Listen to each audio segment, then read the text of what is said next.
FUJINON, a wholly owned subsidiary of FUJIFILM, is having a bit of a moment with their recently released PL box-style lens, and now with a further expansion of the Duvo line in the form of a nifty 24-300 t2.9 zoom. Despite only having the zoom for a few days, I was able to put it through its paces on a few different types of productions as I searched for what we all look for. The one lens to rule them all. So, is this the one? Stay tuned for the results of my field test of the FUJINON Duvo HZK24-300 PL zoom lens. You're watching CineD, supported by B&H and CVP. Hi, I'm Grant Mailer-Sheldon from CineD.com. First, the basics. The Duvo 24-300, priced at $31,999, is designed to cover 2/3, half, and 1/3 sensors in a 16:9 aspect ratio. I used it with my trusty Canon C500 Mark II with PL mount so I could try it out in both full frame and Super 35 modes. If you are in full frame or S35 mode on the C500 Mark II, the zoom lens is a standard 24-300mm 12.5x zoom. If you use the built-in expander in Super 35 mode, you suddenly have a 36-450mm zoom as the focal length shifts by 1.5x. That's pretty cool. The lens covers a 28.5mm Super 35 sensor across the entire zoom range, or a 41.3mm sensor in full frame mode. Simply click the extender back and forth to switch coverage. You'll very quickly see heavy vignetting if you have your lens extender in the Super 35 setting when your camera is set to full frame. And that should prompt you to change settings either in camera or with the little extender toggle on the side of the zoom. The ability to hop to 300mm or 450mm in a zoom that is 6.5 pounds, 2.95 kilograms, is exciting. And using a full frame camera with a Super 35 mode seems to be the best way to increase the versatility of this zoom all around. This lens's weight tends to settle on the wrist while filming, so I found myself carefully balancing the battery at the back of the camera to be a bit further back on the rods. That way it felt a little more balanced on my shoulder while filming a chef run and gun style. Okay, we're here in Leucadia, California at a restaurant called Manna, this place I love to really put the FUJINON Duvo 24-300 to the test. We're gonna make a mini documentary to try to figure out, is this really the one lens to rule them all? My name's Andrew Bachelier. I'm the chef owner of Atelier Manna here in Leucadia, California. Manna translates to pretty much a unexpected blessing in a time that is much needed the most. It's kind of starts with the pandemic when I left two prestigious restaurants to be with my family. You know, it was a hard time for everybody at that time, obviously, and we needed to keep the lights on. So I started this pretty much a pickup 4-course dinner out of my home. We had different time slots, and it started off as just doing it like 10-15 people on a Friday, Saturday, and then by the end of the pandemic, we were serving 60 dinners on a Friday and Saturday. So we got some beautiful bluefin tuna, so we paired it with a mandarin quat, shiso, and this beautiful consomme made from roasted red peppers and blood orange, which we clarify, so it becomes this nice, beautiful chilled broth. We add this nice peri-peri sauce, which adds a little bit of fat and umami and richness to it. It started off as stemmed from the idea of nourishing the community and treating food as medicine. Next, we had our tortilla, which is a inspiration from Spanish-style French toast.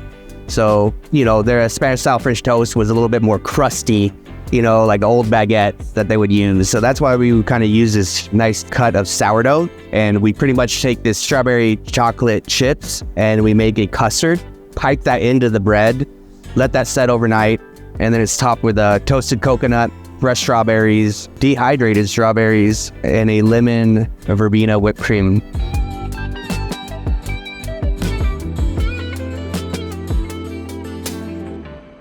Okay, I can tell you all that food was incredibly tasty to try. So, what are my first impressions on the lens? Early in my career, I shot Major League Baseball in the United States.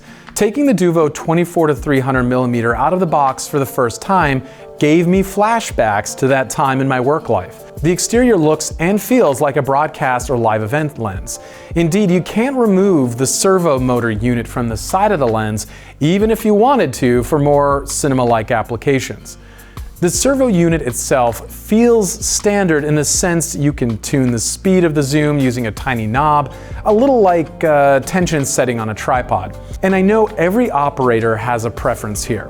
The zoom sports a large 114mm front diameter, but this lends itself to various matte box options. A quick search reveals plenty of relatively affordable clip-on matte box solutions from all your favorite camera accessories brands. You could also use the included lens hood, of course. Or you could use the 127mm filter thread for mounting various types of ND filters if you don't have in-camera ND solutions or polarizer filters from brands like Tiffin, Format High Tech, and Earth. FUJINON employs 0.8 pitch gears in this lens, so you can absolutely use various follow focus options that are more standard for non-live film and television. Still, I felt very comfortable pulling my own focus with this setup. The front focus ring has grippy, rubberized material, a highly technical term I've invented here, that makes focusing a breeze. You could also easily focus yourself while shouldered and wearing gloves. The focus throw of this lens also feels optimized for an operator pulling their own focus in general. To power the lens and the attached servo unit, you'll need to consider some type of 12-pin power solution. Canon, for example, has a $2,000 expansion plate for the C300 Mark III and the C500 Mark II that has a 12-pin interface for lens power, but I needed to use a D-tapped 12-pin cable to allow for my servo to receive power in my case. A quick Google search brings up a bunch of different cable options here, and thankfully, none of them are terribly expensive. Back focus is very easy to change with this zoom, and you can head on over to my article for this review and you can see where I linked an easy explanation of how to back focus. The FUJINON team also told me you can change the back focus remotely. But I didn't have a live production truck available for this particular test to try that out, so we'll have to take them at their word. Now, what is the look and optical character of this zoom? If, like me, you've spent years in the more traditional world of film and television away from broadcast shooting, then you won't find that the Duvo 24-300 has a great deal of character from a look perspective. I don't mean this as a negative. Lately, I've been spending a bunch of time with some rehoused Soviet glass, and the Duvo 24-300mm is the opposite look of that, the opposite look of a vintage lens, with an evident effort made by FUJINON to control flares and reduce distortion around the edges. As to the color, it's mostly neutral. I found the out-of-focus areas to be lovely when shooting near the telephoto side of the range, closer to 300mm. The Duvo 24-300mm is sharp, but it isn't the sharpest zoom I've ever used. It's well suited to filming humans in close-ups and probably without the need for softening filtration. The look of the zoom makes sense when you think of it as a broadcast or live events solution. Now let's dive into a couple use cases for this lens.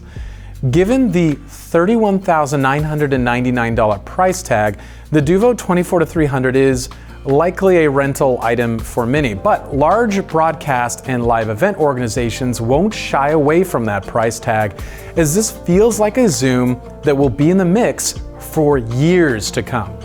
I've been lucky enough to shoot many different types of genres over the years, from sports to live events to documentary, as well as commercial and scripted projects, and I'm always looking for the one lens I can mount on my camera and never change out for the entirety of the project. The Duvo 24-300mm is almost exactly that. True, the 24mm isn't quite wide enough in all shooting scenarios, but on the long end, I found 300mm and 450mm in S35 mode to be great for the types of things I usually shoot. One of the great things about having a zoom like the Duvo 24-300 with such a wide range is how many shots I'm able to get from a single location. Here's a sequence of shots I filmed without moving my tripod at the beach.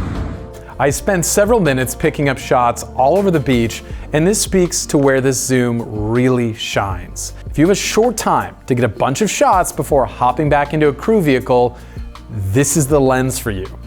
In fact, there have been dozens of days in my career where I've had to grab a bunch of cutaways in some far-flung location, and the Duvo 24-300 would have been the lens for the job. Think of it.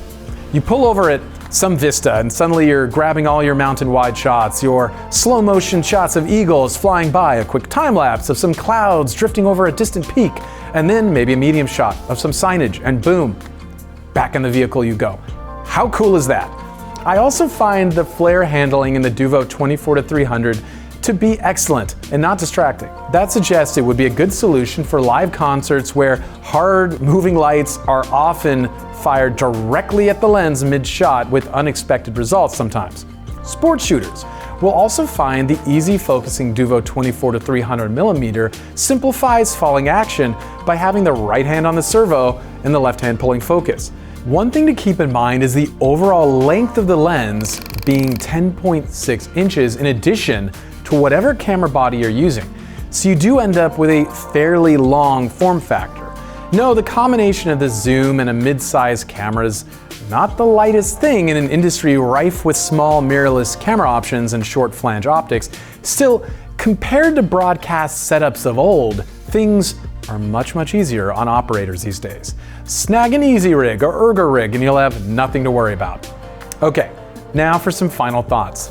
These days, FUJINON just might be the best option for servo-capable zooms for use in live events and broadcast, as many optics manufacturers are devoting their precious R&D bucks to short flange cine primes and even affordable anamorphic options, leaving FUJINON to press on in a bustling market segment that shows no signs of slowing down. The FUJINON Duvo HZK 24-300mm promises to be a go-to in live events and broadcast, and the occasional documentary or reality shooter will find much to love here too. The ubiquitous PL mount means this will be a lens that finds a home on camera bodies for years and years to come. It will also likely retain its resale value, making that $31,999 price tag a bit easier to handle depending on your market. After only a few days with this zoom, I grew to love its ease of use, operator-friendly weight, and button arrangement. FUJINON clearly listens to its users, and the results show. There you have it. That's my review of the FUJINON Duvo HZK 24-300mm PL zoom lens. If you like this video, don't forget to hit like and subscribe for more just like it. Special thanks to Rev Studio in San Diego for their help with this review. Go to revstudiosd.com for more info on how to book their beautiful studio space.